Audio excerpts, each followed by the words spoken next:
ദീപാവലി ആഘോഷം കാണാൻ വേണ്ടി ലെസ്റ്ററിലേക്ക് ഒരു പോക്ക് പോയതാണ്.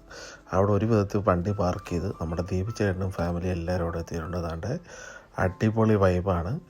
ദീപാവലിയുടെ ലൈറ്റ്സും അതുപോലെ തന്നെ പടക്കവും കമ്പവും ഈ പ്രാവശ്യം കൗൺസിലിൻ്റെ കമ്പമില്ല. അതാണ്ട് ഗാന്ധിജി അതുപോലെ അമ്പലം ആൾക്കാരെല്ലാം വലിയ വൈബോടുകൂടി എന്തോരം ജനക്കൂട്ടമാണെന്ന് നോക്കുക. ലെസ്റ്റർ വന്നു കഴിഞ്ഞാൽ ഒരു കുഞ്ഞ് ഇന്ത്യയിൽ വന്ന പോലെയാണ് കേട്ടോ. ഷോപ്പുകളും അതുപോലെ തന്നെ ബാങ്കുകൾ, പിന്നെ ആൾക്കാർ ഉള്ളത് നമ്മുടെയാണ്.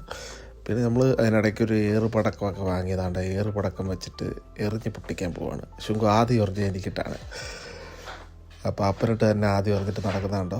ലൈറ്റ്സും പാട്ടും മേളമായിട്ട് നല്ല വൈബായിരുന്നുണ്ട്. അലമ്പായ റോഡ് ക്ലീനാക്കി കിടക്കുന്ന വണ്ടികൾ കണ്ടോ. അവിടെ കുറച്ച് നേരം നിന്ന് എൻജോയ് ചെയ്തിട്ട് ഞങ്ങൾ ലെസ്റ്ററിലെ സദേൺ സ്പൈസസ് റെസ്റ്റോറൻറ്റിലോട്ട് പോയി. നമ്മുടെ ദീപിച്ചേട്ടൻ്റെ ഫുഡെന്ന് കേട്ടപ്പോഴേ കുഞ്ഞുമണിയൊക്കെ താണ്ട് ചാടി എഴുന്നേറ്റിരിക്കുന്നത്.